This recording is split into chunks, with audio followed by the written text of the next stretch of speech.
ಶಿವಮೊಗ್ಗ ನಗರದ ಸಹ್ಯಾದ್ರಿ ನಾರಾಯಣ ಆಸ್ಪತ್ರೆಯಲ್ಲಿ ಪ್ರಥಮ ಬಾರಿಗೆ ಯಶಸ್ವಿ ಕಿಡ್ನಿ ಟ್ರಾನ್ಸ್ಪ್ಲಾಂಟ್ ಶಸ್ತ್ರಚಿಕಿತ್ಸೆಯನ್ನ ಮಾಡಲಾಗಿದೆ ಎಂದು ಡಾಕ್ಟರ್ ಮೊಹಮ್ಮದ್ ಇಮ್ರಾನ್ ಅವರು ಪತ್ರಿಕಾಗೋಷ್ಠಿಯಲ್ಲಿ ತಿಳಿಸಿದ್ದಾರೆ.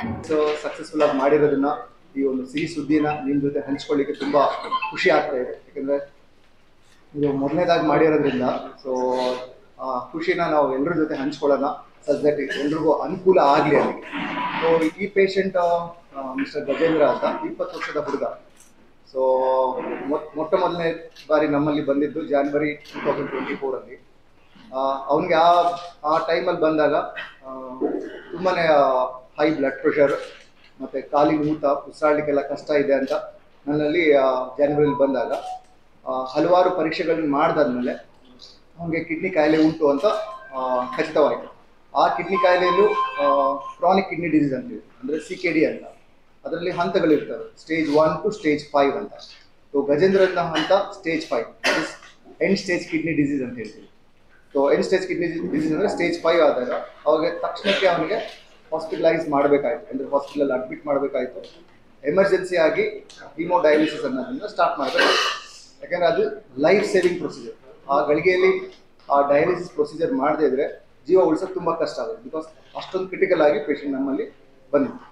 ಸೊ ಡಯಾಲಿಸಿಸ್ ಮಾಡಾದ್ಮೇಲೆ ಪೇಷಂಟ್ ಸ್ಟೆಬಿಲೈಸ್ ಆದಮೇಲೆ ಸೊ ಅವರ ಫ್ಯಾಮಿಲಿಗೆ ಈ ಕಾಯಿಲೆ ಬಗ್ಗೆ ತುಂಬ ಮಾಹಿತಿ ಕೊಡಬೇಕಾಯ್ತು. ಅಂದರೆ ಈ kidney disease is irreversible.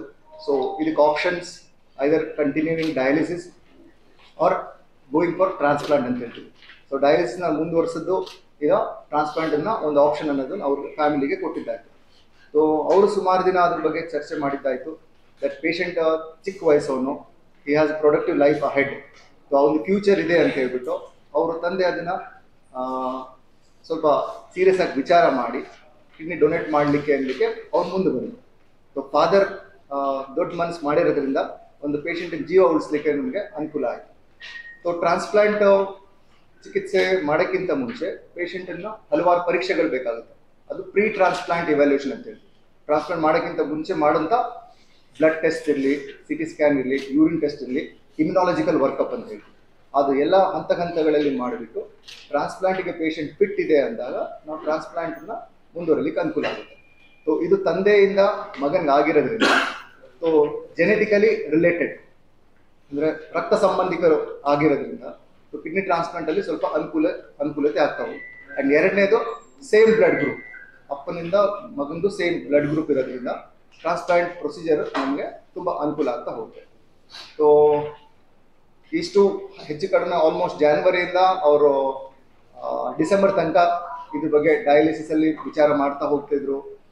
Transplant ಮಾಡಿಸ್ಕೊಳ್ಳೋದು ಬೇಡ, ಹಲವಾರು ಪ್ರಶ್ನೆಗಳು ಅವ್ರು ಮಾಡಿಸಿದ್ರೆ ಅವ್ರ ಜೀವನ ಶೈಲಿ ಹೇಗಿರುತ್ತೆ, ಅವ್ರ ಲೈಫ್ ಸ್ಪ್ಯಾನ್ ಹೇಗಿರುತ್ತೆ, ಅವ್ರ ಕ್ವಾಲಿಟಿ ಆಫ್ ಲೈಫ್ ಹೇಗಿರುತ್ತೆ, ಇದೆಲ್ಲದನ್ನು ಅವ್ರು ನನ್ನ ಜೊತೆ ಎವ್ರಿ ಟೈಮ್ ಡಯಾಲಿಸಿಸ್ ಬಂದಂಗೆಲ್ಲ ಅದ್ರ ಬಗ್ಗೆ ಚರ್ಚೆ ಮಾಡ್ತಾ ಹೋಗ್ತಾ ಇದ್ರು. ಸೊ ಅದ್ರ ತಕ್ಕಂಗೆ ಅದಕ್ಕೆ ಉತ್ತರ ನೀಡ್ತಾ ಹೋಗ್ತಾ ಇದ್ದೆ. ಬಿಕಾಸ್ ಇನ್ನು 20 years ಸೊ ಟ್ರಾನ್ಸ್ಪ್ಲಾಂಟ್ ಮಾಡಿಸಿದ್ರೆ ತುಂಬ ಚೆನ್ನಾಗಿರ್ತಾನೆ ಅನ್ಲಿಕ್ಕೆ ಅವ್ರ ಪ್ರಶ್ನೆಗಳಿಗೆಲ್ಲರಿಗೂ ಉತ್ತರ ಕೊಡ್ತಾ ಹೋಗ್ತಿದ್ರು. ಅದ್ರ ಜೊತೆ ಅವರು ಕಂಪ್ಲೀಟ್ ಕುಟುಂಬದವ್ರಿಗೆಲ್ಲರಿಗೂ ಕೂರಿಸ್ಬಿಟ್ಟು ಅದ್ರ ಬಗ್ಗೆ ಕೌನ್ಸಿಲಿಂಗ್ ಮಾಡ್ತಾ ಹೋಗ್ತಿದ್ರು. ದಟ್ ಈ ಫಾದರ್ ಟು ಸನ್ ಟ್ರಾನ್ಸ್ಪ್ಲಾಂಟ್ ಮಾಡಿದ್ರೆ ಪೇಷಂಟ್ ಆರಾಮಾಗಿರ್ತಾರೆ, ಡೋನರ್ಗೂ ಕೂಡ ಏನು ತೊಂದರೆ ಆಗೋದಿಲ್ಲ ಅನ್ನೋದು ಇಷ್ಟು ಅವ್ರಿಗೆ ಧೈರ್ಯ ತುಂಬಿಸಾದ್ಮೇಲೆ ಸೊ ಅವರಾಗಿ ಅದನ್ನು ವಿಚಾರ ಮಾಡಿ ಫೈನಲಿ ನಮಗೆ ಟ್ರಾನ್ಸ್ಪ್ಲಾಂಟ್ ಮಾಡಲಿಕ್ಕೆ ನಾವು ಮುಂದುವರಿತೀವಿ ಅಂದಾಗ ಅದನ್ನು ನಾವು December 4 ನಾವು ಟ್ರಾನ್ಸ್ಪ್ಲಾಂಟ್ನ ಮಾಡಿದ್ದಾಗಿ. ಸೊ ಟ್ರಾನ್ಸ್ಪ್ಲಾಂಟ್ ಆದಮೇಲೆ ಪೇಷಂಟ್ ತುಂಬಾ ಚೆನ್ನಾಗಿದ್ದಾರೆ. ಬಟ್ ಈಗ ಟ್ರಾನ್ಸ್ಪ್ಲಾಂಟ್ ಸರ್ಜಿಕಲ್ ಆಸ್ಪೆಕ್ಟ್ಸ್ ನಮ್ಮ ಕೊಲೀಗ್ಸ್ ನ್ಯೂರಾಲಜಿಸ್ಟ್ ಅವ್ರು ನಿಮ್ಮ ಜೊತೆ ಮಾತಾಡ್ತಾರೆ. ಕಿಡ್ನಿ ಕಸಿ ಟ್ರಾನ್ಸ್ಪ್ಲಾಂಟ್ ಎಂಬುದು